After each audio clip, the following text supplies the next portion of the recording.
Subscribe करें अपने channel IGNOU learning centre को और बेल आइकन को दबाएं लेटेस्ट इग्नू रिलेटेड इन्फॉर्मेशन और स्टडी मटेरियल सबसे पहले पाने के लिए। Hello friends, welcome to your channel IGNOU learning centre. आज की इस वीडियो के साथ हम शुरू करने वाले हैं FST 01 विज्ञान एवं प्रौद्योगिकी में आधार पाठ्यक्रम के वीडियो सीरीज की पहली लेक्चर। जैसा कि आप लोगों को पता है कि दिसंबर 2019 से FST 01 और BSHF 101 के MCQ सीरीज के क्वेश्चन एग्जाम में आते हैं। तो इसके लिए आपको पूरे बुक को डीपली पढ़ने की ज़रूरत है और जिससे आप उसके वन लाइनर इंपॉर्टेंट पॉइंट्स को छांट सकें और एग्ज़ाम में उससे रिलेटेड MCQ क्वेश्चंस को सॉल्व कर सकें। तो आपको जैसा कि पता है कि इग्नू में मोस्टली लोग वर्किंग होते हैं, तो उनके लिए पूरी बुक्स को पढ़ना काफ़ी मुश्किल होता है और मार्केट में बुक्स भी जो अवेलेबल हैं वो उतने ज़्यादा हेल्पफुल नहीं है। तो इसके लिए मैं आपके लिए लेकर आया हूँ FST 01 के वीडियो सीरीज़, जिसमें मैं आपके लिए बुक से मोस्ट इम्पॉर्टेंट जो MCQ क्वेश्चन और वन लाइनर है जो आपके एग्ज़ाम में MCQ सॉल्व करने के लिए इम्पॉर्टेंट साबित होंगे, उनको छांट करके मैं इस वीडियो में चैप्टर वाइज आपको बताने वाला हूँ। तो एक तरह से आप ये समझ लीजिए कि यह जो वीडियो है यह पूरे बुक के जो चैप्टर हैं उनका एक निचोड़ वीडियो है। इस वीडियो को देख करके आपको बुक पढ़ने की जरा से भी ज़रूरत नहीं पड़ेगी, ना ही आपको कोई टेक्स्ट बुक या हेल्प बुक पढ़ने की ज़रूरत पड़ेगी। तो चलिए देर ना करते हुए हम इम्पॉर्टेंट बुक्स के इम्पॉर्टेंट पॉइंट्स पे आते हैं। तो दोस्तों, पहला जो पॉइंट है वह है विज्ञान। तो विज्ञान क्या है? क्वेश्चन आपके रह सकता है MCQ में कि विज्ञान क्या है। तो उसमें एक ऑप्शन रहेगा कि मानव के द्वारा किया गया एक प्रयास है। विज्ञान जो है वो मानव के द्वारा किया गया एक प्रयास है। इस बुक में जो अगला पॉइंट है वो है दोस्तों हेनरी फोर्ड के बारे में दिया हुआ है कि हेनरी फोर्ड कौन थे। तो हेनरी फोर्ड जो थे वो अमेरिका के निवासी थे और उन्होंने यंत्रों की खोज के लिए वे काफ़ी मशहूर हैं। जो फोर्ड ब्रांड की जो कार्स वगैरह आते हैं वो इन्हीं के इन्वेंशन से हैं। तो मोटर वाहनों के निर्माण में ये अग्रणी भूमिका है इनकी। और ये जो एक इम्पॉर्टेंट पॉइंट है दोस्तों, इनका कथन जो एग्जाम में MCQ के रूप में आ सकता है कि इतिहास थोथी बकवास है। ये किनका कथन था? तो ये हेनरी फोर्ड का कथन था, इतिहास थोथी बकवास है। अगले पॉइंट की ओर बढ़ते हैं, विज्ञान का इतिहास। तो विज्ञान का इतिहास क्या है? तो विज्ञान का जो इतिहास है यह विज्ञान और मानव समाज की पारस्परिक क्रियाओं की प्रक्रिया की कहानी है। तो विज्ञान का इतिहास क्या है? विज्ञान और मानव समाज की पारस्परिक क्रियाओं की प्रक्रिया की कहानी है। अगले पॉइंट की ओर बढ़ते हैं जो आपके बुक में है कि 3 प्रकार की सभ्यताओं के बारे में आपके बुक में वर्णन किया गया है। तो 3 प्रकार की सभ्यताएं कौन कौन सी हैं? तो पहला है पाषाण युग सभ्यता, दूसरा है कांस्य युग सभ्यता और तीसरा है लौह युग सभ्यता, जिनके बारे में हम डिटेल से डिस्कस करेंगे। तो आपके MCQ में रह सकते हैं कि कितनी प्रकार की सभ्यताएं हैं। तो 3 प्रकार की सभ्यताएं हैं और उनके नाम भी आ सकते हैं। अगले पॉइंट की ओर बढ़ते हैं, विज्ञान एक सामाजिक संस्था है। तो ये जो कथन बुक में दिया गया है इसका अर्थ क्या है? तो इसका अर्थ है वैज्ञानिक कार्य की बड़ी संख्या में और संगठित रूप में परस्पर संबंध लोगों द्वारा किया जाता है। तो विज्ञान एक सामाजिक संस्था है, इसका अर्थ हो जाएगा कि वैज्ञानिक कार्य बड़ी संख्या में और संगठित रूप में परस्पर संबंध लोगों द्वारा किया जाता है। अगले पॉइंट की ओर बढ़ते हैं, विज्ञान में विशेषज्ञता का अभिप्राय क्या है? तो विज्ञान में विशेषज्ञता का अभिप्राय है किसी दिए हुए क्षेत्र की विशिष्ट समस्या का गहन अध्ययन करना। विज्ञान में विशेषज्ञता रखना इसका मतलब होता है किसी दिए हुए क्षेत्र की विशिष्ट समस्या का गहन अध्ययन करना। अगले पॉइंट की ओर बढ़ते हैं। अगला पॉइंट है दोस्तों, विज्ञान के लिए क्या अनिवार्य है? आपका क्वेश्चन रह सकता है कि विज्ञान के लिए क्या अनिवार्य है। तो इसमें ऑप्शन रहेंगे, जिसका सही ऑप्शन है कि प्रेक्षण और प्रयोग। विज्ञान के लिए प्रेक्षण और प्रयोग 2 महत्वपूर्ण अनिवार्य तत्व हैं। अगला पॉइंट है, अपनी प्रारंभिक अवस्था में मानव का जीवन किस पर निर्भर था? तो अपनी प्रारंभिक अवस्था में, जो कि पाषाण युग में था, मानव का जो जीवन था वो भोजन इकट्ठा करना और शिकार में ही निर्भर था। तो दोस्तों, मैंने आपके लिए पूरे बुक से छांट करके इम्पॉर्टेंट क्वेश्चन लेकर के आया हूँ। तो अगर आपको मेरी मेहनत पसंद आ रही हो तो चैनल को सब्सक्राइब जरूर करिएगा और एक लाइक बटन जरूर दबाइएगा, जिससे मैं आगे के चैप्टर्स के लिए भी आपके वीडियो ला सकूं। अगले पॉइंट की ओर बढ़ते हैं। आग का आविष्कार कब हुआ था? तो आग का जो आविष्कार हुआ था वो पूरा पाषाण युग में हुआ था। अगला जो पॉइंट है इसमें कुछ वैज्ञानिक लक्षण दिए हुए हैं और उनसे संबंधित तकनीकें या क्रियाएं दी हुई हैं, तो आपको उनको मिलान करना है। तो एग्जाम में मिलान करने के लिए भी आ सकते हैं क्वेश्चन, या उनसे रिलेटेड एमसीक्यू के रूप में आ सकते हैं। तो आप इन्हें एक बार देख लीजिएगा, तो एग्जाम में एमसीक्यू में आप इसे ईजिली अटेम्प्ट कर पाएंगे। तो वैज्ञानिक लक्षण जो पूरा पाषाण युग के मानवों द्वारा किए जाते थे, उनमें जो पहला वैज्ञानिक लक्षण था वो था युक्ति संगत यांत्रिकी। तो युक्ति संगत यांत्रिकी के अंतर्गत कौन कौन सी तकनीकें आती थी? तो इसके अंदर आती थी बूगरेंग फेंकना, ये युक्ति संगत यांत्रिकी है। दूसरा है जानवरों का शिकार, तीसरा है धनुष बाण का प्रयोग, और चौथा है उत्तोलक का प्रयोग। तो वो जो फिजिकल कार्य होते थे, भौतिक कार्य जिनमें यांत्रिकी का प्रयोग होता था, वो सब युक्ति संगत यांत्रिकी के अंतर्गत आते थे, जिनमें जानवरों का शिकार, धनुष बाण का प्रयोग, उत्तोलक का प्रयोग इत्यादि संबंधित है। अगला जो वैज्ञानिक लक्षण है वो है अवलोकन और विवरण। अवलोकन मतलब देख रेख करना और उनका निरीक्षण करना। तो अवलोकन और विवरण से अंतर्गत जो क्रियाएं आती थी वो थी जानवरों का शिकार करना और जानवरों के व्यवहार का अध्ययन करना, विभिन्न मौसमों में बीज व फल इकट्ठा करना, और मौसम का नियमित चक्र का अध्ययन करना, और भोजन पकाना और शराब बनाना। ये सब जो थे अवलोकन और विवरण वैज्ञानिक लक्षण के अंतर्गत आते थे, जो आपके बुक में ये सब लक्षण दिए हुए हैं। तो एमसीक्यू भी इन्हीं से बनेंगे। तो चलिए अगले वैज्ञानिक लक्षण की ओर आते हैं। तो अगला जो लक्षण है वो वर्गीकरण। वर्गीकरण मतलब क्लासिफिकेशन। तो क्लासिफिकेशन जो आदि मानव करते थे पाषाण युग में, वो था जीवों का अध्ययन और निर्जीव पदार्थों का अध्ययन। एक सजीवों का अध्ययन और एक निर्जीवों का अध्ययन। ये दो तरह का वर्गीकरण उनके द्वारा किया जाता था। तो अगले क्वेश्चन की ओर बढ़ते हैं। पाषाण युग के अंत के क्या कारण थे? बहुत ही इंपॉर्टेंट क्वेश्चन है, एमसीक्यू आपके बन सकते हैं इससे। तो पाषाण युग के अंत का जो महत्वपूर्ण कारण था वो था जलवायु परिवर्तन। जलवायु परिवर्तन के कारण पाषाण युग का अंत हुआ था। अगला प्रश्न है कृषि और सभ्यता का आविष्कार किस युग में हुआ? तो कृषि और सभ्यता का जो आविष्कार हुआ था वह कांस्य युग में हुआ था, पाषाण युग में नहीं हुआ था। पाषाण युग के बाद जो अगला युग था वो कांस्य युग था, और कांस्य युग में ही कृषि और सभ्यता का विकास हुआ था। अगला जो पॉइंट है सिंधु घाटी सभ्यता का काल क्या है? ये पूछा जाता है अक्सर कि सिंधु घाटी जो सभ्यता थी वो 2700 वर्ष से लेकर 1750 वर्ष ईसा पूर्व के बीच में मानी जाती है। ईसा के जन्म से 2700 वर्ष से लेकर के 1750 वर्ष के बीच में। अगला जो प्रश्न है वो है सिंधु घाटी सभ्यता जो थी वो कौन सी सभ्यता थी? तो वो एक कांस्य युगीन सभ्यता थी। कांस्य युग की सभ्यता थी सिंधु घाटी सभ्यता। अगला प्रश्न है दोस्तों कांस्य युगीन सभ्यता के पतन के क्या कारण थे? जो कांस्य युगीन सभ्यता है उसके पतन के कौन कौन से कारण थे? तो कारण आपके आ सकते हैं एमसीक्यू के रूप में, जिनमें आपको एक इनमें से सभी दे देगा और आपको बताने होंगे।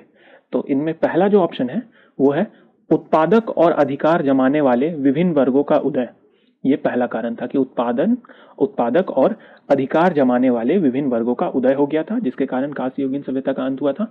और अगला पॉइंट है खाना बदोश लुटेरों का आगमन। जो लुटेरे आ गए थे उनके वजह से उन सभ्यता का पतन का एक महत्वपूर्ण कारण रहा था। और तीसरा जो कारण सबसे इंपॉर्टेंट था कि जनसंख्या में वृद्धि हो गई थी, जिसके कारण नगरों और ग्रामीण क्षेत्रों में बोझ काफी बढ़ गया था, जिससे सभ्यता का पतन हो गया।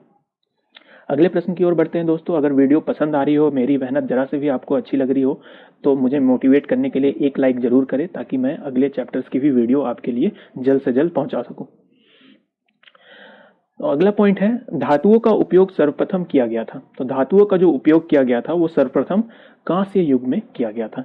कांस्य युग में धातुओं का प्रयोग सर्वप्रथम किया गया था, जिसमें तांबा प्रमुख थी। सिंधु घाटी सभ्यता का विस्तार कहां तक था? ये काफी अच्छा क्वेश्चन है। सिंधु घाटी जो सभ्यता थी वो पूरे पाकिस्तान में फैली हुई थी। साथ में जो उस सभ्यता का जो पूर्व था वो वर्तमान हरियाणा में, और दक्षिण जो था वो वर्तमान गुजरात में पड़ता था। अगला प्रश्न है सिंधु घाटी सभ्यता के सड़क कहां पर मिलते थे? काफी इंपॉर्टेंट क्वेश्चन है। जैसा कि एक सिंधु घाटी सभ्यता जो थी वो नगरीय सभ्यता थी और काफी विकसित सभ्यता थी, और उनकी जो सड़क थे वो हमेशा आकर समकोण पर ही मिलते थे। तो ये थे दोस्तों FST 01 के वीडियो सीरीज की पहली वीडियो, जिसमें मैंने आपको बुक के सभी इंपॉर्टेंट वन लाइनर्स क्वेश्चन को कराने का पूरा एक निचोड़ आपके लिए लेकर आया हूं। तो प्लीज़ वीडियो को लाइक करिएगा। तो इसमें यूनिट 3 और यूनिट 4 के इंपॉर्टेंट क्वेश्चंस हैं। तो चलिए वीडियो को, वन लाइनर्स को हम देखते हैं, जो कि मैंने आपके लिए पूरे बुक से छांट करके वन लाइनर्स के रूप में आपके लिए लेकर आए हैं, जिससे आप इजीली एग्जाम में MCQ क्वेश्चंस अटेम्प्ट कर पाएंगे। तो पहला क्वेश्चन है, लौह युग किस धातु के खोज से संबंधित है? तो जैसा कि नाम से ही पता है कि लौह युग जो है वो लोहा धातु के खोज से संबंधित है। इससे पहले हम लोगों ने कांस्य युग देखा था, जिसमें कि कांसे से संबंधित था। तो लौह युग की शुरुआत कब मानी जाती है? तो लौह युग की जो शुरुआत है वो 1500 वर्ष ईसा पूर्व मानी जाती है, और इसका जो अंत हुआ था वो 400 वर्ष ईसा पूर्व को हो गया था। अगला जो प्रश्न है वह है कि ऋग्वैदिक काल की अवधि कितनी है? ये आपके MCQ एग्जाम में रह सकती है कि ऋग्वैदिक काल की अवधि कितनी है। तो जो ऋग्वैदिक काल की अवधि है वो 1500 से लेकर के 700 वर्ष ईसा पूर्व मानी जाती है। और ऋग्वेद है क्या? ऋग्वेद एक ग्रंथ है जिसमें मंत्रों और छंदों का संग्रह दिया हुआ है। ऋग्वेद के बाद जो काल आता है वो यजुर्वेदिक काल आता है, और यजुर्वेदिक काल की जो अवधि मानी जाती है वह 700 से लेकर के 400 वर्ष ईसा पूर्व तक मानी जाती है। अगला प्रश्न है, सभ्यता जो गंगा के मैदानों में दूर दूर तक फैली हुई थी, उस सभ्यता का नाम क्या था? तो जो गंगा के मैदानों में दूर दूर तक फैली हुई सभ्यता थी वह थी वैदिक सभ्यता, जिसे लौह युगीन सभ्यता भी कहा जाता है। और इसके बारे में मैं आपको बता दूं कि यह एक ग्रामीण सभ्यता थी। इससे पहले हमने देखा सिंधु घाटी की सभ्यता पिछले वीडियो में, जो कि एक नगरीय सभ्यता थी। अगले प्रश्न की ओर आते हैं, जाति प्रथा का जन्म किस काल में हुआ था? तो जाति प्रथा का जो जन्म हुआ था वो लौह युग में हुआ था, जिसमें कि वैदिक सभ्यता आती है। अगला प्रश्न है कि यजुर्वेदियों के निर्माण की आवश्यकता ने डैश के ज्ञान में काफी वृद्धि की। तो किस चीज के ज्ञान में वृद्धि की निर्माण की आवश्यकता ने? तो वो ज्यामिति के ज्ञान में निर्माण की आवश्यकता हुई, जिसके कारण ज्यामिति का विकास हुआ। अगला प्रश्न है, शल्य चिकित्सा का मूल ग्रंथ कौन सा है? तो शल्य चिकित्सा का मूल जो ग्रंथ है वो सुश्रुत संहिता है, जिसकी रचना 600 वर्ष ईसा पूर्व मानी जाती है। इसी समय एक और ग्रंथ चिकित्सा शास्त्र संबंधित रचित हुआ था, जिसे चरक संहिता के नाम से भी जाना जाता है। अगला प्रश्न, विज्ञान की अवनति संकल्पना का उदाहरण है। तो विज्ञान की अवनति, इस संकल्पना का जो उदाहरण है वो है रोमन साम्राज्य। अगला प्रश्न है कि भारत में जो जनपदों की संख्या थी वो कितनी थी? तो जो जनपदों की संख्या थी, बहुत ही इंपॉर्टेंट क्वेश्चन है, वो 16 थी। भारत में जनपदों की संख्या 16 थी। तो ये इंपॉर्टेंट क्वेश्चन मैंने अपने बुक से छांट करके लाए हुए हैं। आपको अगर मेरी मेहनत पसंद आ रही हो तो एक लाइक जरूर करिएगा, और दोस्तों के साथ वीडियो को शेयर करिएगा, और चैनल पे नए हैं तो सब्सक्राइब जरूर करिएगा। अगला प्रश्न है, सीता भूमि क्या है? वह भूमि जो सीधे राज्य के देखरेख में आती है उसे सीता भूमि कहा जाता था। ये जनरली गुप्तकालीन भूमि होती थी, जिसमें कि जो सीधे राज्य के देखरेख में आती थी उन्हें सीता भूमि कहा जाता था। अगला है, अर्थशास्त्र पुस्तक किसकी रचना है? तो अर्थशास्त्र जो पुस्तक है वो चाणक्य की रचना है, जिसे कौटिल्य भी कहा जाता था। ये चंद्रगुप्त मौर्य के दरबार में थे। अगला प्रश्न है, भारतीय विज्ञान का स्वर्ण युग किस काल को कहा जाता है? तो बहुत ही इंपॉर्टेंट क्वेश्चन है। भारतीय विज्ञान का जो स्वर्ण युग है वह गुप्त काल को कहा जाता है। अगले प्रश्न की ओर बढ़ते हैं, बीज गणित का उदय किसके शासनकाल में हुआ था? तो बीज गणित का जो उदय हुआ था वो ब्रह्मगुप्त के शासनकाल में हुआ था, जो कि 1598 ईस्वी से था। अगला प्रश्न है, दशमलव या शून्य प्रणाली का सबसे पहला उल्लेख कहाँ मिलता है? तो दशमलव और शून्य प्रणाली का सबसे पहला उल्लेख जो मिलता है वह गुज्जर अनुदान पत्र लेख में मिलता है, जो कि 1595 ईस्वी आसपास लिखी गई थी। अगले प्रश्न है कि आर्यभट्ट किस काल के खगोल शास्त्री थे? तो आर्यभट्ट जो थे वो गुप्त काल के खगोल शास्त्री थे। दोस्तों, वीडियो पसंद आ रही हो तो लाइक जरूर करिएगा। काफी मेहनत से मैंने रिसर्च करके ये सारे क्वेश्चन बुक से इकट्ठा किए हैं, ताकि आपको बुक पढ़ने की जरूरत ना पड़े।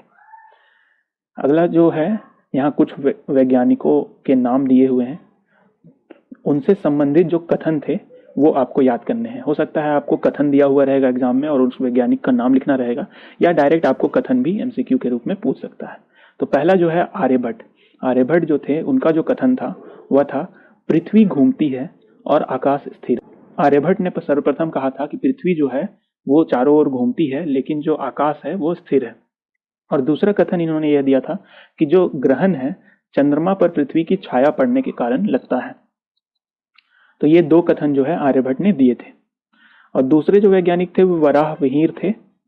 उनका जो कथन था वह था कि पृथ्वी है वह स्थिर है तथा सूर्य, चंद्र तथा ग्रह इसके चारों ओर घूमते हैं। यह वराहमिहिर ने कहा था। और उन्होंने यह कहा कि ग्रहण चंद्रमा पर पृथ्वी की छाया पड़ने के कारण लगता है। ये दो कथन वराहमिहिर ने दिए थे। अगला जो कथन है वह है ब्रह्मगुप्त का है। इनका जो कथन था ग्रहण राहु और केतु द्वारा लगते हैं, इन्होंने यह कहा था। और इन्होंने अगला कथन यह दिया कि पृथ्वी स्थिर है तथा सूर्य, चंद्र तथा ग्रह इसके चारों ओर घूमते हैं। यह ब्रह्मगुप्त का कथन था। तो कथन आप याद रखिएगा, आपके एमसीक्यू के रूप में रह सकते हैं एग्जाम में। अगले प्रश्न की ओर बढ़ते हैं। गुप्त साम्राज्य के पतन के क्या कारण थे?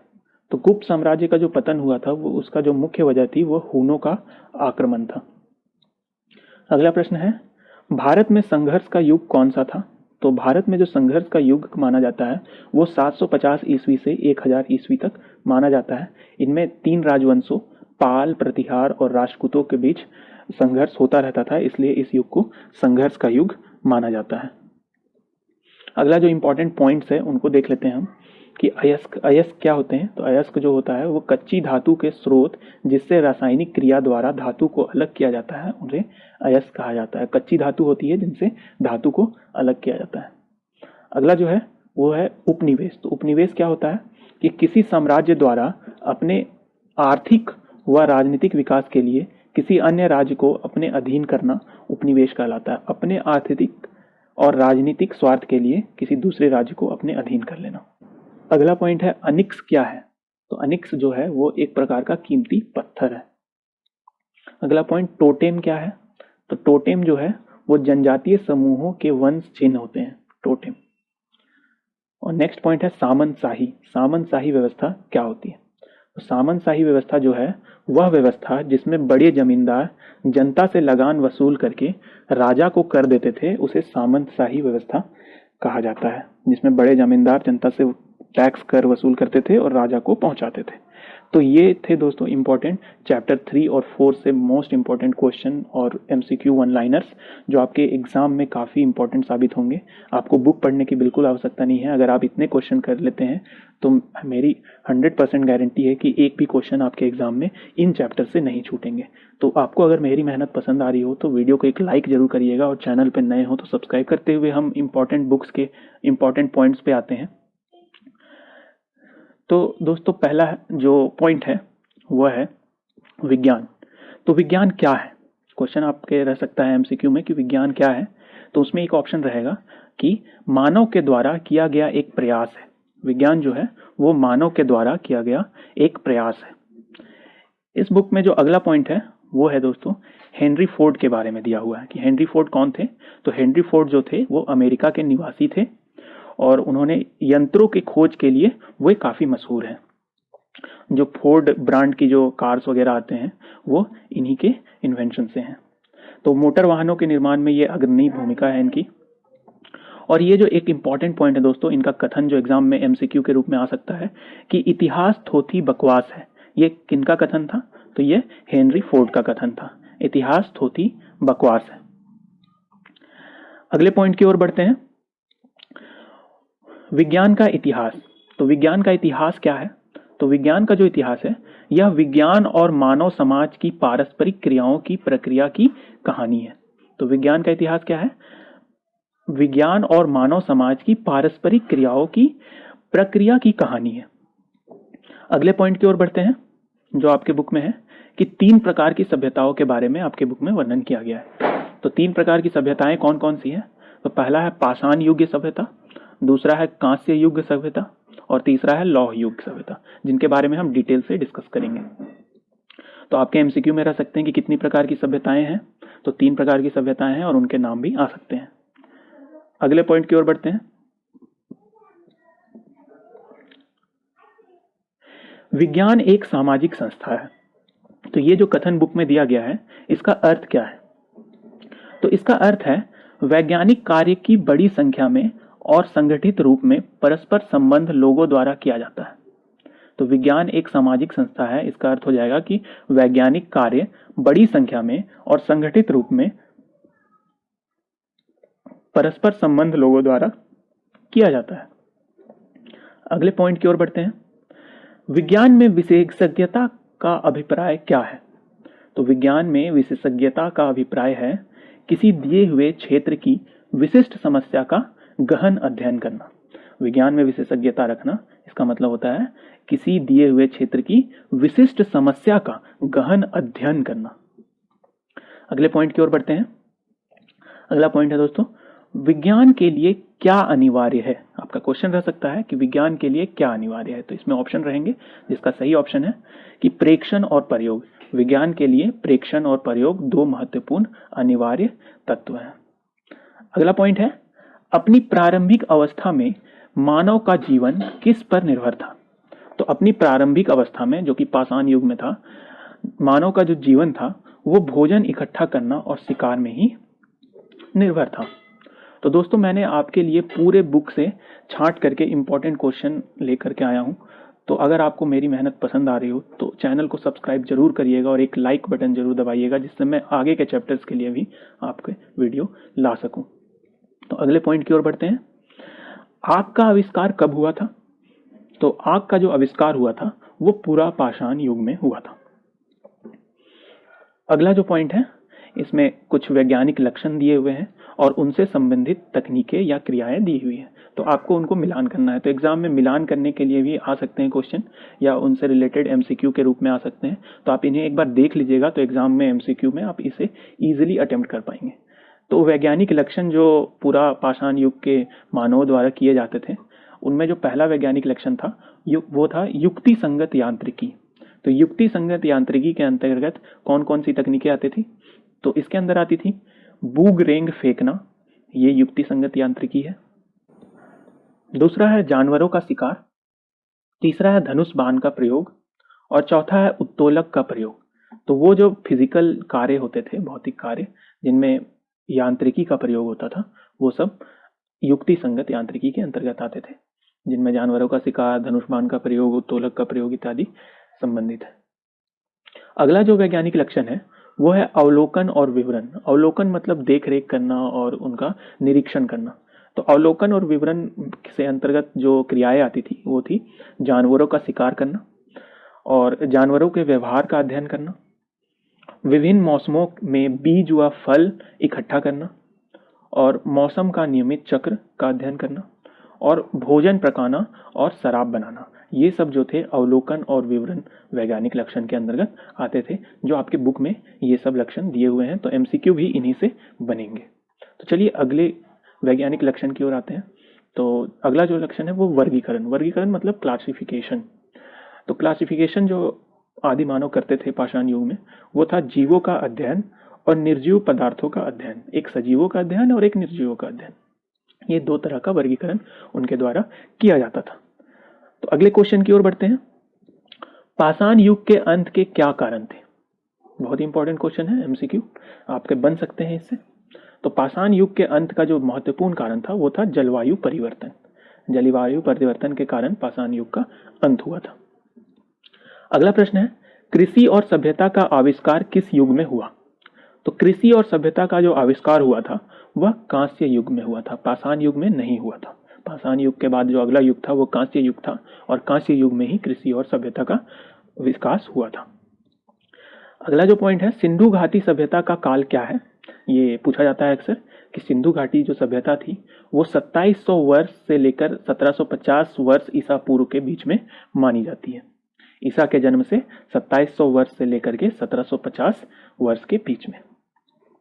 अगला जो प्रश्न है वो है, सिंधु घाटी सभ्यता जो थी वो कौन सी सभ्यता थी? तो वो एक कांस्य युगीन सभ्यता थी। कांस्य युग की सभ्यता थी सिंधु घाटी सभ्यता। अगला प्रश्न है दोस्तों, कांस्य युगीन सभ्यता के पतन के क्या कारण थे? जो कांस्य युगीन सभ्यता है उसके पतन के कौन कौन से कारण थे? तो कारण आपके आ सकते हैं एमसीक्यू के रूप में, जिनमें आपको एक इनमें से सभी दे देगा और आपको बताने होंगे। तो इनमें पहला जो ऑप्शन है वो है उत्पादक और अधिकार जमाने वाले विभिन्न वर्गों का उदय।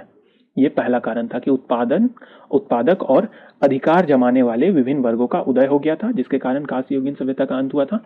और अगला पॉइंट है खानाबदोश लुटेरों का आगमन। जो लुटेरे आ गए थे उनके वजह से उन सभ्यता का पतन का एक महत्वपूर्ण कारण रहा था। और तीसरा जो कारण सबसे इंपॉर्टेंट था कि जनसंख्या में वृद्धि हो गई थी, जिसके कारण नगरों और ग्रामीण क्षेत्रों में बोझ काफी बढ़ गया था, जिससे सभ्यता का पतन हो गया।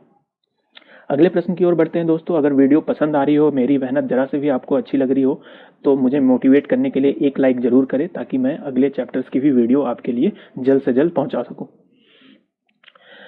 तो अगला पॉइंट है धातुओं का उपयोग सर्वप्रथम किया गया था। तो धातुओं का जो उपयोग किया गया था वो सर्वप्रथम कांस्य युग में किया गया था। कांस्य युग में धातुओं का प्रयोग सर्वप्रथम किया गया था, जिसमें तांबा प्रमुख थी। सिंधु घाटी सभ्यता का विस्तार कहां तक था? ये काफी अच्छा क्वेश्चन है। सिंधु घाटी जो सभ्यता थी वो पूरे पाकिस्तान में फैली हुई थी। साथ में जो उस सभ्यता का जो पूर्व था वो वर्तमान हरियाणा में, और दक्षिण जो था वो वर्तमान गुजरात में पड़ता था। अगला प्रश्न है सिंधु घाटी सभ्यता के सड़क कहां पर मिलते थे? काफी इंपॉर्टेंट क्वेश्चन है। जैसा कि एक सिंधु घाटी सभ्यता जो थी वो नगरीय सभ्यता थी और काफी विकसित सभ्यता थी, और उनकी जो सड़क थे वो हमेशा आकर समकोण पर ही मिलते थे। तो ये थे दोस्तों FST 01 के वीडियो सीरीज की पहली वीडियो, जिसमें मैंने आपको बुक के सभी इंपॉर्टेंट वन लाइनर्स क्वेश्चन को कराने का पूरा एक निचोड़ आपके लिए लेकर आया हूं। तो प्लीज वीडियो को लाइक करिएगा। इस वीडियो में मैंने इकाई 1 और ये मध्य युग में विज्ञान चैप्टर से रिलेटेड MCQ सीरीज हम पहले देखेंगे। उसके बाद जो है यूनिट 6 पुनर्जागरण औद्योगिक क्रांति, और उसके बाद के MCQs को वन लाइनर्स के रूप में हम देखेंगे, जो आपके एग्जाम में काफी हेल्पफुल होंगी। तो ईसाई धर्म के आगमन के क्या कारण थे? तो इसका जो आंसर है वो है रोमन साम्राज्य के गुलाम और आम जनता के कष्ट व प्रतिरोध। रोमन साम्राज्य के गुलामों और आम जनताओं में जो कष्ट और प्रतिरोध व्याप्त था, उसी के कारण ईसाई धर्म का आगमन हुआ। अगले पॉइंट की ओर बढ़ते हैं। सबसे पहले प्रतिरोध किन में व्याप्त हुआ? तो सबसे पहले जो प्रतिरोध है वो यहूदियों में व्याप्त हुआ था। अगले पॉइंट की ओर बढ़ते हैं। इस्लाम का उदय हुआ था किस शताब्दी में? तो इस्लाम धर्म का उदय हुआ था वो 7वीं शताब्दी में हुआ था। मतलब कि ईसाई धर्म के 700 साल बाद लगभग इस्लाम धर्म का उदय हुआ था। अगला पॉइंट है अल बरूनी किस देश का यात्री था? तो अल बरूनी जो था वो भारत आया था, वो अरब देश का यात्री था। अगला पॉइंट है राजा जय सिंह की खगोल विज्ञान संबंधी तालिकाओं का नाम क्या था? तो राजा जय सिंह का जो खगोल संबंधी तालिकाएं हैं उनका नाम था जिज-ए-मोहम्मद शाही। जिज-ए-मोहम्मद शाही किस पुस्तक से ग्रहण की गई है? जिज-ए-मोहम्मद शाही जो है वो जीजी उलुग बेग ये पुस्तक है, उससे ये इंस्पायर्ड है, उससे ये ग्रहण की गई है। अगले प्रश्न की ओर बढ़ते हैं। अबुल फजल की प्रसिद्ध पुस्तक का क्या नाम है? तो अबुल फजल ने जो पुस्तक लिखी है उसका नाम है आईने अकबरी। अगले प्रश्न की ओर बढ़ते हैं। आयुर्वेद चिकित्सा पर आधारित मियाँ बेहवा द्वारा रचित ग्रंथ है। तो आयुर्वेद चिकित्सा पर आधारित जो ग्रंथ है वो है तिब्बी सिकंदर शाही। तिब्बी सिकंदर शाही जो है वो आयुर्वेद चिकित्सा पर आधारित ग्रंथ है। अगला प्रश्न है क्षैतिज गति को ऊर्ध्व गति और ऊर्ध्व गति को क्षैतिज गति में परिवर्तन करने वाला यंत्र क्या कहलाता है? तो ये जो यंत्र है इसका नाम है गियरन। क्षैतिज गति को ऊर्ध्व गति और ऊर्ध्व गति को क्षैतिज गति में ये कन्वर्ट करता है। तो अगले प्रश्न की ओर बढ़ते हैं। आगे बढ़ने से पहले आपने अगर अभी तक चैनल को सब्सक्राइब नहीं किया है तो जरूर चैनल को सब्सक्राइब कर ले और वीडियो को जरूर एक लाइक कर दे, क्योंकि ये जो वीडियो है बनाने में काफ़ी ज़्यादा मेहनत लगती है और मैं आपके लिए ये वीडियो बनाकर लाता हूँ। इससे मुझे मोटिवेशन मिलती है कि आगे के चैप्टर के भी वीडियो मैं आपके लिए बनाकर ला सकूँ। तो अगले प्रश्न की ओर बढ़ते हैं। कागज का आविष्कार कहाँ हुआ था? तो कागज का जो आविष्कार हुआ है वो चीन में पहली शताब्दी में कागज का आविष्कार हुआ था। अगला प्रश्न है पुनर्जागरण का काल। तो पुनर्जागरण का जो काल है वो सामान्यतः 1440 से 1540 ईस्वी के बीच में माना जाता है। और इसकी शुरुआत, पुनर्जागरण की शुरुआत किस देश में हुई थी? तो पुनर्जागरण की जो शुरुआत हुई वो इटली से हुई थी। अगले प्रश्न की ओर बढ़ते हैं। अगला प्रश्न है मोनालिसा पेंटिंग किसकी रचना है? तो जो मोनालिसा पेंटिंग है वो लियोनार्डो दा विंसी, एक फेमस पेंटर थे, उनकी ये रचना है, जो कि काफ़ी फेमस पेंटिंग भी है ये मोनालिसा। अगले क्वेश्चन की ओर बढ़ते हैं। विज्ञान पढ़ाने का पहला संस्थान कहाँ खोला गया? तो विज्ञान साइंस जो है वो पढ़ाने के लिए पहला जो संस्थान कॉलेज था वो खोला गया था ग्रेशम कॉलेज इंग्लैंड में। तो ग्रेशम कॉलेज खोला गया था 1579 ईस्वी में, 1579 ईस्वी में खोला गया था। अगले क्वेश्चन की ओर बढ़ते हैं। टेलीस्कोप का आविष्कार किसने किया था? तो टेलीस्कोप का जो आविष्कार है वो गैलीलियो गैलीली ने किया था, और उनके द्वारा जो प्रकाशित फेमस पुस्तकें हैं उन पुस्तकों के नाम भी आपको याद रखने हैं, इनसे भी क्वेश्चन आ सकते हैं। तो इनके पुस्तकों के नाम है सिडरियस नंटियस, जो कि जिसका हिंदी में मीनिंग होता है सितारों का संदेशवाहक, और अगला पुस्तक है dialogue on the new science. तो ये दो पुस्तक हैं जिनकी रचना गैलीलियो गैलीली ने की थी। अगले क्वेश्चन की ओर बढ़ते हैं। न्यूटन द्वारा रचित पुस्तक, न्यूटन ने कौन कौन सी पुस्तकें रची थी इनको आपको याद रखना है। तो ये है दी फिलोसोफी नेचुरलिस और प्रिंसिपिया मैथमेटिका, एक ही पुस्तक है ये, D philosophy naturalis Principia Mathematica, ये पुस्तक का नाम है जो न्यूटन ने लिखी थी। अगला प्रश्न है टेलीग्राफ का आविष्कार कब हुआ था? तो टेलीग्राफ का जो आविष्कार है वो 1837 ईस्वी में हुआ था। अगला प्रश्न है रसायन शास्त्र के तार्किक और सैद्धांतिक अध्ययन का प्रारूप किसने तैयार किया? तो रसायन शास्त्र के तार्किक और सैद्धांतिक अध्ययन का प्रारूप जो है एंटोनो लॉरेंट लेवोसियर ने किया था। वीडियो पसंद आ रही हो तो वीडियो को जरूर एक लाइक करें। अगला प्रश्न है पुनर्जागरण का प्रमुख लक्षण था अपने विचारों की आलोचना व उसका परित्याग। तो पुनर्जागरण का प्रमुख लक्षण था पुराने विचारों की आलोचना करना और उनको छोड़ देना, उनका परित्याग करना। अगले क्वेश्चन है पुनर्जागरण के बाद किस तरह के विज्ञान का उद्भव हुआ? तो पुनर्जागरण के बाद जो है प्रेक्षण और प्रयोग पर आधारित विज्ञान, प्रेक्षण और प्रयोग पर आधारित विज्ञान का आरंभ हुआ। अगला प्रश्न है औद्योगिक क्रांति की शुरुआत किस देश में हुई? तो औद्योगिक क्रांति की जो शुरुआत हुई वो ब्रिटेन से हुई थी। अगला प्रश्न ग्रहों की गति के नियम की खोज किसने की? तो ग्रहों के गति के नियम की खोज जो की थी वो योहान केपलर ने की थी। योहान केपलर याद रखिएगा। अगला है लघु गणक की सूची का विकास किसने किया? तो लघु गणक की सूची का जो विकास है वो जॉन नेपियर ने किया था। ये सारे इंपॉर्टेंट है जो खोजों से संबंधित हैं, तो इनको आप याद रखिएगा, आपके एमसीक्यू में ये आ सकते हैं। अगला प्रश्न है सार्वभौमिक गुरुत्वाकर्षण के सिद्धांत को किसने प्रतिपादित किया? सार्वभौमिक गुरुत्वाकर्षण के सिद्धांत को आइजैक न्यूटन ने प्रतिपादित किया। इससे पहले मैं आपको बता दूं कि BSHF 101 और FST 1 की प्लेलिस्ट चैनल पे अपलोड कर दी गई है, और जिनका लिंक नीचे डिस्क्रिप्शन में दिया गया है, तो आप वहां से जाकर के सारी वीडियोस को एक बार चेक कर सकते हैं, और वो आपके एग्ज़ाम में काफ़ी हेल्पफुल साबित होंगे, क्योंकि जो है MCQ सीरीज़ के एग्ज़ाम इस बार होंगे, तो आपको जो है प्रिपरेशन के लिए पूरे बुक पढ़ने की ज़रूरत नहीं पड़ेगी। तो आशा करता हूँ वीडियो पसंद आई होगी, तो इसे ज़्यादा से ज़्यादा लोगों के साथ शेयर करें और वीडियो को एक लाइक ज़रूर करें। मिलते हैं अगले चैप्टर में, तब तक के लिए वीडियो जो है पहला क्वेश्चन है इसमें औद्योगिक क्रांति ने क्या जन्म दिया? तो कच्चे माल तथा तैयार उत्पादों की बिक्री के लिए बाजारों की निरंतर बढ़ती मांग। तो औद्योगिक क्रांति के फलस्वरूप कच्चे माल तथा तैयार उत्पादों की बिक्री के लिए बाजारों का निरंतर बढ़ती मांग बढ़ती गई, जिसके कारण औद्योगिक क्रांति जन्म हुआ। अगला क्वेश्चन है society for the cultivation of science की स्थापना किसने की? तो society for the cultivation of science की स्थापना ML सरकार ने की थी 1876 ईस्वी में। अगला प्रश्न है CV रमन को नोबेल कब और किसके खोज के लिए मिला? CV रमन, चंद्रशेखर वेंकट रमन को जो नोबेल प्राइज मिला था वो 1930 ईस्वी में प्रकाश किरण पर अनुसंधान के लिए मिला था।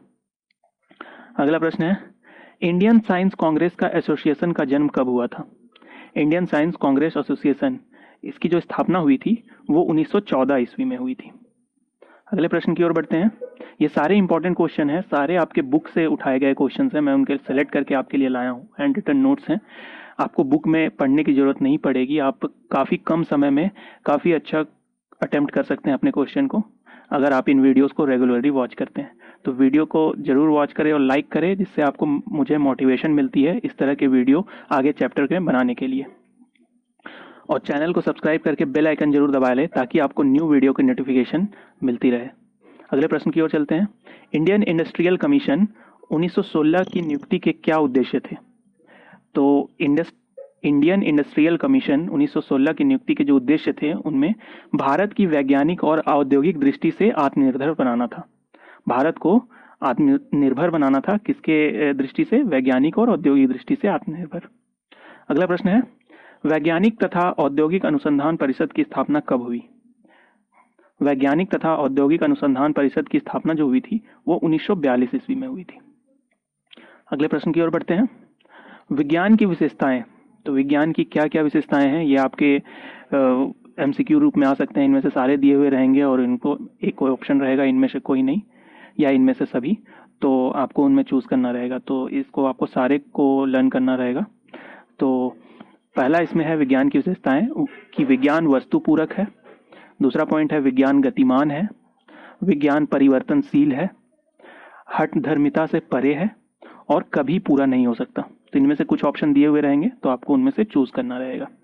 चलिए अगले प्रश्न की ओर बढ़ते हैं। अगला प्रश्न है, वैज्ञानिक पद्धति के विभिन्न चरण कौन कौन से हैं? तो वैज्ञानिक पद्धति के चरणों को आपको बताना है। तो वैज्ञानिक पद्धति के जो चरण है वो है वस्तुपूरक प्रेक्षण करना, परिकल्पना बनाना, प्रयोग करना, परिकल्पनाओं की जांच एवं सुधार करना। तो ये चार जो हैं विज्ञान के प्रमुख चरण हैं। तो इन चरणों को आपको याद रखना है, ये भी एमसीक्यू के रूप में आ सकते हैं।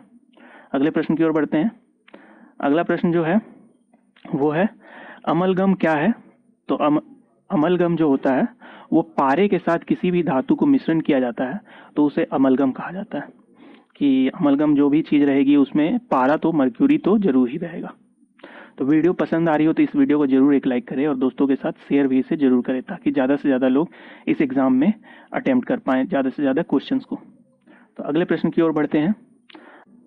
तो अगला पॉइंट जो है वो है कृषिदास। कृषिदास जैसा कि नाम से ही पता चल रहा है कि वैसे दास जो कृषि करते थे। तो देख लेते हैं क्या है ये, कि ऐसा व्यक्ति जो अपने मालिक की इच्छा अनुसार कार्य करता था और मुख्यतः खेती का काम करता था। तो जो खेती का काम करता था और अपने मालिक के इच्छा अनुसार करता था उन्हें कृषि दास कहा जाता था। पहले दास प्रथा विद्यमान थी, आपको जैसा पता होगा। तो बाद में कृषि करने के लिए भी दासों को रखा जाने लगा, जिन्हें कि कृषि दास के नाम से जाना जाता था। तो अगले प्रश्न की ओर बढ़ते हैं। अगला प्रश्न है जो इम्पोर्टेंट है, पूंजीवाद। पूंजीवाद क्या है? तो पूंजीवाद जो होती है वह व्यवस्था जिसमें धनी वर्ग उत्पादन के साधन पर अधिकार कर श्रमिकों का शोषण करता है। जो धनी वर्ग है वो संसाधनों पर अधिकार कर लेता है और श्रमिकों का शोषण करने लगता है। तो इस तरह की व्यवस्था को हम पूंजीवाद कहते हैं। अगले प्रश्न की ओर बढ़ते हैं। अगला प्रश्न है कि वेधशाला। वेधशालाएं पहले होती थी। तो वेधशाला क्या है? प्रयोगशाला जहां सूर्य, चांद, सितारों, ग्रहों और नक्षत्रों को बेहतर तरीके से देखा और अध्ययन किया जाता है। तो वैसा जगह जहाँ पे साइंटिफिक एक्सपेरिमेंट होते थे उनको हम कह सकते हैं कि पहले हम उन्हें वेधशालाएं कहते थे। तो ज़्यादातर यहाँ पे नक्षत्रों और ग्रहों, चांद, सितारों के अध्ययन किया जाता था, तो उन्हें वेधशालाएं कहा जाता था। अगला प्रश्न है कंचन ग्राफ। कंचन ग्राफ एक तरह का इंस्ट्रूमेंट यंत्र होता था। तो इसका यूज कहाँ होता था वो देखते हैं। तो कंचन ग्राफ है, इनका जो यूज होता था पौधों के संवेदनों के प्रति संकुचन दिखाने वाला उपकरण है। तो पौधों में जो संवेदन होता था उनमें संकुचन होने लगता था संवेदन से, तो ये पौधों में संवेदनों को निरूपित करता था कंचन ग्राफ। और अगला इंस्ट्रूमेंट है सोसुम ग्राफ। सोसुम ग्राफ क्या था? तो सोसुम ग्राफ जो है वो पौधों में पानी या किसी द्रव का अवशोषण दिखाने वाला उपकरण था। कि पौधे जो पानी और खनिज लवण जो है वो मिट्टी से अवशोषित करते हैं, तो उस प्रक्रिया को जो दिखाने का जो इंस्ट्रूमेंट है वो सोसुम कहा जाता था। तो ये इंपॉर्टेंट क्वेश्चन है इन दोनों चैप्टर के। वीडियो पसंद आई हो तो एक लाइक जरूर करें और चैनल को जरूर सब्सक्राइब कर लें और ज़्यादा से ज़्यादा लोगों के साथ शेयर करें, ताकि इस वीडियो का बेनिफिट ज़्यादा से ज़्यादा लोग ले सकें। क्योंकि इग्नू में पढ़ रहे मोस्टली लोगों को वर्किंग होते हैं, तो उन्हें एग्ज़ाम के लिए पूरी बुक पढ़ना बहुत ही मुश्किल हो जाता है। और जैसा कि आपको पता है कि एमसीक्यू सीरीज़ की कोई मार्केट में अच्छी हेल्प बुक भी अवेलेबल नहीं है, तो ये वीडियो आपको काफ़ी ज़्यादा हेल्पफुल रहेगी आपके एग्ज़ाम में ईजिली सारे के सारे क्वेश्चन अटेम्प्ट करने में। तो सबसे पहला क्वेश्चन है ब्रह्मांड का स्वरूप और ब्रह्मांड की खोज चैप्टर से। तो पहला क्वेश्चन है, सबसे पहले किसने सोचा कि पृथ्वी गोल है? पहले माना जाता था कि पृथ्वी चपटी है, तो सबसे पहले किसने बताया कि पृथ्वी गोल है? तो सबसे पहले दार्शनिक थे एक थेल्स, उन्होंने बताया कि पृथ्वी जो है वो गोल है। वो लगभग ईसा से 600 वर्ष पूर्व में। अगले क्वेश्चन की ओर बढ़ते हैं। टॉलमी द्वारा मॉडल दिया गया मॉडल का नाम बताएं। टॉलमी ने जो पृथ्वी का मॉडल दिया था, वो मॉडल का नाम क्या है? तो उस मॉडल का जो नाम है वो भूकेंद्रीय ब्रह्मांड। उस मॉडल का नाम है भूकेंद्रीय ब्रह्मांड। अगले टॉपिक की ओर बढ़ते हैं। अगला पॉइंट है कॉपरनिकस द्वारा दिया गया मॉडल का क्या नाम है? तो अभी हमने देखा कि टॉलमी द्वारा दिया गया मॉडल, तो अब हम देखेंगे कॉपरनिकस द्वारा दिया गया मॉडल। तो इस मॉडल का जो नाम है वो है सूर्य ब्रह्मांड के केंद्र में है। कॉपरनिकस ने सबसे पहले बताया कि सूर्य जो है वो ब्रह्मांड के केंद्र में है, तो इस मॉडल को हम लोग कॉपरनिकस का मॉडल कहते हैं। अगले क्वेश्चन की ओर बढ़ते हैं। अगला क्वेश्चन है ग्रहों की कक्षाओं का आकार क्या है? तो ग्रहों की कक्षाओं का जो आकार होता है वो दीर्घवृत्तीय होता है, अंडाकार होता है। नेक्स्ट क्वेश्चन, मंदाकिनी में मौजूद गैस और धूल के चमकते बादल को क्या कहते हैं? मंदाकिनी में जो मौजूद गैस होते हैं और धूलकण होते हैं जो बादल की तरह दिखाई पड़ते हैं, उन्हें क्या कहते हैं? तो उन्हें कहते हैं नेब्यूला, निहारिका। निहारिका कहते हैं, जिसे इंग्लिश में नेब्यूला कहते हैं। अगला क्वेश्चन है मंदाकिनी किससे मिलकर बनी है? तो मंदाकिनी जैसा अभी हमने देखा कि गैस और धूल के बादलों से मिलकर बनी है और उसमें करोड़ों सितारों का समूह है। अगला क्वेश्चन, एक वर्ष में प्रकाश द्वारा तय की गई दूरी को क्या कहते हैं? तो एक वर्ष में जो प्रकाश द्वारा तय की गई दूरी है उस दूरी को हम प्रकाश वर्ष कहते हैं। और ये प्रकाश वर्ष जो है वो किस चीज का मात्रक है? तो प्रकाश वर्ष जो है वो दूरी का मात्रक है, समय का मात्रक नहीं है। अगला क्वेश्चन होता है कि एक प्रकाश वर्ष में कितनी दूरी होती है? तो एक प्रकाश वर्ष इज इक्वल टू होता है 9.46 इंटू 10⁻12 किलोमीटर। इतनी दूरी होती है एक प्रकाश वर्ष में। एक साल में प्रकाश जितनी दूरी ट्रेवल करती है उसी को ही प्रकाश वर्ष कहा जाता है। वीडियो पसंद आ रही हो तो वीडियो को जरूर एक लाइक करें ताकि मैं इस तरह की वीडियो आपके लिए प्रोवाइड करता रहूं। चलिए अगले क्वेश्चन की ओर बढ़ते हैं। चंद्रमा द्वारा पृथ्वी की परिक्रमा करने में कितना समय लगता है? चंद्रमा जो पृथ्वी की परिक्रमा करती है उसमें उसे कितना समय लगता है? तो उसमें जो समय लगता है उसे 27.33 दिनों का समय लगता है। अगला क्वेश्चन है तारामंडलों की संख्या कितनी है? तो अभी तक ज्ञात तारामंडलों की संख्या जो है वो 88 है, 88। सूर्य आकाशगंगा के केंद्र में से कितनी दूरी पर स्थित है? आकाशगंगा है, उसके केंद्र से जो हमारा सूर्य है वो कितनी दूरी पर है? तो आकाशगंगा के केंद्र से लगभग 30,000 प्रकाश वर्ष दूर सूर्य है। अगला प्रश्न है मंदाकिनी के कितने प्रकार होते हैं? कितने प्रकार की मंदाकिनियां होती हैं? तो 3 तरह की मंदाकिनियां होती हैं, कुंडलित मंदाकिनी, दीर्घवृत्ताकार मंदाकिनी, असमाकृतिक मंदाकिनी। अगला क्वेश्चन है, ये एक स्टेटमेंट है, मेरा अपना संदेह है कि ब्रह्मांड सिर्फ उतना ही अद्भुत नहीं है जितना हम सोचते हैं, बल्कि जितना हम सोच रहे हैं यह उससे कहीं अधिक अद्भुत है। यह जो कथन है, ये स्टेटमेंट है, ये किसने दिया था? तो ये स्टेटमेंट जो दिया था वैज्ञानिक हॉल्डेन ने दिया था।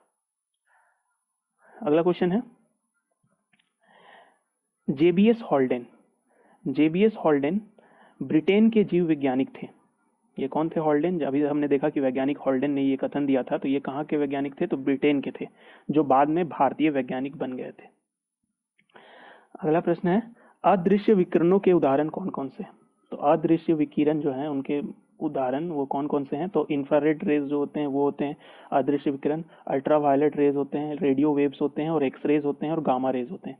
और गामा रेज का जो इलाज होता है कैंसर के रोग में गामा रेज का इलाज प्रयोग किया जाता है। अगले प्रश्न की ओर बढ़ते हैं, दो क्रमिक श्रृंग या गर्त के बीच की दूरी को क्या कहा जाता है?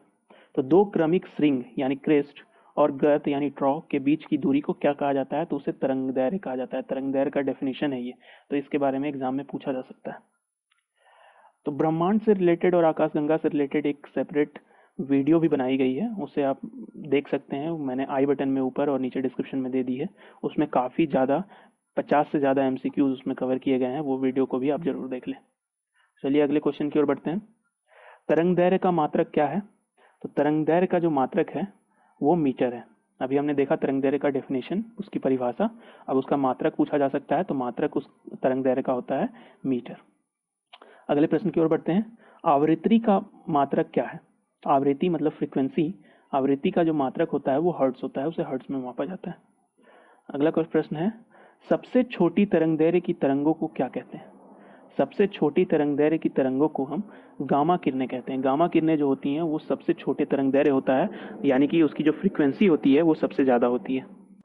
अगला क्वेश्चन है, सबसे बड़ी तरंगदैर्घ्य की तरंगों को क्या कहते हैं? तो जो सबसे बड़ी तरंगदैर्घ्य यानी कि जिसकी फ्रीक्वेंसी सबसे कम होती है उसे लो फ्रीक्वेंसी वेव्स की हद कहते हैं और उसे किलोमीटर तरंग भी कहते हैं। अगला प्रश्न है, बैंगनी रंग की आवृत्ति कितनी है? तो बैंगनी जो रंग होती है, सूर्य के प्रकाश में बैंगनी का कलर होता है, उसकी जो फ्रीक्वेंसी है वो कितनी होती है? और इसी में हो सकता है कि उसकी तरंगदैर्घ्य कितना होता है, फ्रीक्वेंसी भी पूछा जा सकता है और तरंगदैर्घ्य भी पूछा जा सकता है। इसी के साथ साथ लाल रंग की भी फ्रीक्वेंसी पूछी जा सकती है और तरंगदैर्घ्य भी पूछा जा सकता है। तो मैंने इन दोनों क्वेश्चन को एक साथ कवर किया गया है। तो इसमें पहले तरंगदैर्घ्य को देखते हैं हम। तो इसमें जो बैगनी रंग का तरंगदैर्घ्य है वो 4 इंटू 10⁻⁻7 मीटर है और लाल रंग का तरंगदैर्घ्य है वो 8 इंटू 10⁻⁻7 मीटर है। इसी तरह जो फ्रीक्वेंसी है, आवृत्ति, वो बैगनी रंग की फ्रीक्वेंसी है 7.5 इंटू 10⁻14 हर्ट्ज और लाल रंग की फ्रीक्वेंसी है वो 3 इंटू 10⁻14 हर्ट्ज। तो इन दोनों के बीच में जितनी भी फ्रीक्वेंसी आएंगी वो विजिबल रेज यानी कि दृश्य प्रकाश की फ्रीक्वेंसी होगी। तो चलिए अगले क्वेश्चन की ओर बढ़ते हैं। अगला क्वेश्चन है, जब कोई दूरस्थ पिंड जैसे कि मंदाकिनी, क्वासर आदि दूर जाते हैं तो उनके प्रकाश के स्पेक्ट्रम की रेखाएं किस ओर स्थानांतरित होती हैं? ये क्वेश्चन पूछा जा सकता है कि हमें कैसे पता चलता है कि अंतरिक्ष के जो पिंड है वो हमसे दूर जा रहे हैं। तो वो पता लगाया जाता है लाल छोर की ओर जो रेखाएं हैं, स्पेक्ट्रम में जो रेखाएं हैं वो लाल छोर की ओर स्थानांतरित हो जाती हैं जब वो दूर जा रही होती हैं। चलिए अगले प्रश्न की ओर बढ़ते हैं। किसी तारे का जन्म कहाँ होता है? तो तारे का जन्म जो होता है वो हाइड्रोजन गैस के बादलों से होता है। हाइड्रोजन गैस के बादलों में तारों का जन्म होता है। अगला प्रश्न है, पल्सर तारे की खोज कब हुई? पल्सर एक तारा है, तारों का समूह है जिसकी खोज हुई थी 1967 ईस्वी में। पल्सर तारों की खोज। अगले प्रश्न की ओर बढ़ते हैं। अगला प्रश्न है, तारे की अवस्थाओं का सही क्रम लिखें। तारे कैसे कैसे बढ़ते हैं, पैदा होते हैं और बढ़ते हैं, तो उसका जो अवस्थाएं हैं उनका क्रम लिखना है। तो उनका क्रम है, सबसे पहले गैसीय बादल, फिर आदि तारा, फिर स्थिर तारा। ये इनका क्रम है, गैसीय बादल, आदि तारा, स्थिर तारा। अगला प्रश्न है, तारों की ऊर्जा का स्रोत क्या है? तो तारों में जो ऊर्जा होती है उसका जो स्रोत है वो कोर में हाइड्रोजन नाभिक आपस में संगलित होकर हीलियम नाभिक बनाना। तारों के जो कोर हैं उसमें जो हाइड्रोजन नाभिक होते हैं वो आपस में संलयित होकर के भारी नाभिक हीलियम का निर्माण करते हैं, वही उसका ऊर्जा का मुख्य स्रोत है। एक तरह से ये नाभिकीय संलयन की प्रक्रिया होती है यहाँ पे। अगला प्रश्न है, ब्रह्मांड के आकार, उद्भव और विकास के अध्ययन को क्या कहते हैं? जैसा कि आपको पता है कि ये एक साइंस है, तो इस साइंस को हम कहते क्या हैं? तो ब्रह्मांड के आकार, उद्भव और विकास के अध्ययन को कॉस्मोलॉजी कहा जाता है। कॉस्मोलॉजी, खगोलिकी हिंदी में कहें तो। अगला प्रश्न है, ब्रह्मांड की उत्पत्ति का सबसे महत्वपूर्ण प्रचलित सिद्धांत कौन सा है? तो ब्रह्मांड की उत्पत्ति के संदर्भ में बहुत से सिद्धांत, थ्योरीज दिए गए हैं। उसमें जो मोस्ट पॉपुलर थ्योरी है वो बिग बैंग थ्योरी है, बिग बैंग सिद्धांत। तो क्वेश्चन उठता है कि बिग बैंग के 5 अरब वर्ष बाद क्या हुआ? तो बिग बैंग के 5 अरब वर्ष बाद तारों और मंदाकिनियों का जन्म हुआ। तो इस तरह से ब्रह्मांड से related MCQ one liner question थे। तो जैसा कि आपको पता है कि दिसंबर 2019 से एमसीक्यूज के क्वेश्चंस आते हैं, तो ये आपका काफ़ी अच्छा चांस है आपको 80 प्लस मार्क्स इजीली अटेम्प्ट करने का। बस आप हमारे वीडियो के साथ जुड़े रहें, आपको एग्जाम में मैक्सिमम क्वेश्चन आप अटेम्प्ट कर पाएंगे, क्योंकि मैं जो क्वेश्चंस लाया हूँ ये सारे आपके बुक से ही लिए हुए हैं और काफ़ी इंपॉर्टेंट एमसीक्यू बन जाते हैं। तो चलिए देखते हैं पहला क्वेश्चन क्या है। तो पहला क्वेश्चन है, प्राचीन यूनानी धारणा के अनुसार जीवन विभिन्न ग्रहों में कैसे स्थानांतरित हुआ? तो प्राचीन यूनानी धारणा के अनुसार जो जीवन की उत्पत्ति कैसे हुई, तो विभिन्न ग्रहों में इसका जो स्थानांतरण हुआ वो कॉस्मोजोआ से बीजाणु नामक छोटी इकाइयों में हुआ। कॉस्मोजोआ से हुआ, जिसमें बीजाणु नाम के छोटी छोटी इकाइयां थी, वो विभिन्न ग्रहों में स्थानांतरित हो गई। तो अगला क्वेश्चन की ओर चलते हैं। जीव विज्ञान के जन्मदाता किसे कहा जाता है? इंपॉर्टेंट क्वेश्चन है। जीव विज्ञान, बायोलॉजी का पिता, जन्मदाता किसे कहा जाता है? तो अरस्तु को कहा जाता है। अगला क्वेश्चन है, जीवन से ही जीवन की उत्पत्ति होती है, यह किसकी परिकल्पना है? जीवन से ही जीवन की उत्पत्ति होती है, ये स्टेटमेंट किसका है? तो ये लुई पास्चर द्वारा दिया गया स्टेटमेंट है। अगला क्वेश्चन है, प्राणी जगत को कितने वर्गों में विभाजित किया गया है? तो प्राणी जगत को 5 वर्गों में विभाजित किया गया है। अगला प्रश्न है, पृथ्वी पर सर्वाधिक प्राचीन एक कोशिकीय जीव क्या कहलाते हैं? पृथ्वी पर प्राचीनतम एक कोशिकीय जो जीव हैं उनको क्या कहा जाता है? तो वो मोनेरा कहा जाता है। इन्हीं की उत्पत्ति सबसे पहले पृथ्वी पर हुई थी, मोनेरा की। अगला क्वेश्चन की ओर बढ़ते हैं। पेनिसिलिन और स्ट्रेप्टोमाइसिन दवाइयों का निर्माण किनसे होता है? तो इन दवाइयों का, पेनिसिलिन का निर्माण जो होता है वो कवकों से होता है, कवको मशरूम से। अगला क्वेश्चन है, प्रथम कोशिका में किस वस्तु की कमी थी? तो प्रथम कोशिकीय जीवों में केंद्रक की कमी थी, केंद्रक नहीं होता था उनमें। अगला क्वेश्चन है, भोजन के निर्माण के लिए पौधों में कौन सा पिगमेंट पाया जाता है? तो भोजन का निर्माण होता है वो क्लोरोफिल के द्वारा होता है, ये पिगमेंट उनमें पाया जाता है। तो आगे अगले क्वेश्चन की ओर बढ़ते हैं। इससे पहले की वीडियोस देखने के लिए आप नीचे डिस्क्रिप्शन बॉक्स में जाकर के आप देख सकते हैं और ऊपर आई बटन में भी देख सकते हैं। और वीडियो पसंद आ रही है तो वीडियो को जरूर एक लाइक करें और दोस्तों के साथ शेयर भी करें। चलिए अगले क्वेश्चन की ओर बढ़ते हैं। उन जानवरों को क्या कहते हैं जिनमें रीढ़ की हड्डी होती है? तो जिनमें रीढ़ की हड्डी होती है उन जानवरों को कशेरुकी जानवर कहते हैं, कशेरुकी। नेक्स्ट क्वेश्चन है, विज्ञान की वह शाखा जिसमें सामान्य तरीके से सूचना और नियंत्रण का अध्ययन किया जाता है, तो उस शाखा को क्या कहते हैं? सूचना और नियंत्रण का अध्ययन किया जाता है, तो इसे साइबरनेटिक्स कहा जाता है। अगला क्वेश्चन, लैंगिक प्रजनन की प्रक्रिया में युग्मकों के निर्माण में क्रोमोसोम की संख्या कितनी हो जाती है? तो लैंगिक प्रजनन में क्रोमोसोम की जो संख्या होती है वो घटकर आधी हो जाती है लैंगिक प्रजनन में। चलिए अगले प्रश्न की ओर बढ़ते हैं। अगला प्रश्न है, काल प्रभावन क्या है? तो काल प्रभावन एक प्रक्रिया है जिसमें शरीर की सभी कोशिकाओं और अंगों की संरचना तथा कार्य क्षमता में क्षीणता आ जाती है, तो ये काल प्रभावन है। काल प्रभावन की वजह से ही जंतु जो है वो बूढ़े होते हैं और मर जाते हैं। तो चलिए अगले क्वेश्चन की ओर चलते हैं। स्वतः जनन सिद्धांत को किसने गलत सिद्ध किया? तो स्वतः जनन जो सिद्धांत है, इस सिद्धांत को सबसे पहले लुई पाश्चर ने गलत सिद्ध किया था। अगला प्रश्न है, द ओरिजिन ऑफ स्पीसीज, ये एक पुस्तक है, ये किसके द्वारा लिखी गई है, किसकी रचना है? तो the origin of species Charles Darwin द्वारा लिखी गई पुस्तक है, चार्ल्स डार्विन। चलिए अगले प्रश्न की ओर बढ़ते हैं। ये इंपॉर्टेंट क्वेश्चन है, द ओरिजिन ऑफ स्पीसीज। अगला क्वेश्चन है, डार्विन ने किस जहाज पर विश्व का चक्कर लगाया? तो डार्विन ने अपने प्रयोगों के लिए पूरे विश्व का चक्कर लगाया था लगभग 5 वर्षों तक। तो वो उस जहाज का नाम क्या था? तो उस जहाज का नाम था HML बीगल। HML बीगल से उन्होंने पूरे विश्व का चक्कर लगाया था, 5 वर्षों तक अध्ययन किया था। अगला प्रश्न है, मानव का संबंध किस जंतु से है? तो मानव का जो संबंध है वो स्तनपायी जीवों से है, तो स्तनपायी जंतु है मानव। अगले प्रश्न की ओर बढ़ते हैं। कौन से जंतु कीटभक्षी होते हैं? तो कीटभक्षी जो जंतु है वो प्रारंभिक प्राइमेट्स जो होते हैं वो कीटभक्षी होते हैं। अगले प्रश्न की ओर बढ़ते हैं। वीडियो पसंद आ रही है तो वीडियो को जरूर लाइक करें। स्तनपायी अन्य जीवों से किस प्रकार भिन्न होते हैं? स्तनपायी जो होते हैं वो अन्य जीवों से किस प्रकार भिन्न होते हैं? तो उनमें स्तनग्रंथियां और बाल होते हैं, तो इस प्रकार वो अन्य जीवों से भिन्न होते हैं। अगला क्वेश्चन है, जीवाश्मों का आयु का निर्धारण, जीवाश्म जो होते हैं उनकी आयु का निर्धारण कैसे किया जाता है? तो जीवाश्मों का आयु का जो निर्धारण किया जाता है वो कार्बन 14 पद्धति द्वारा किया जाता है। अगले क्वेश्चन की ओर बढ़ते हैं। जीवाश्मों और कुछ प्रकार की चट्टानों का सही काल निर्धारण डैश के ज्ञान के विकास से संभव हो सका।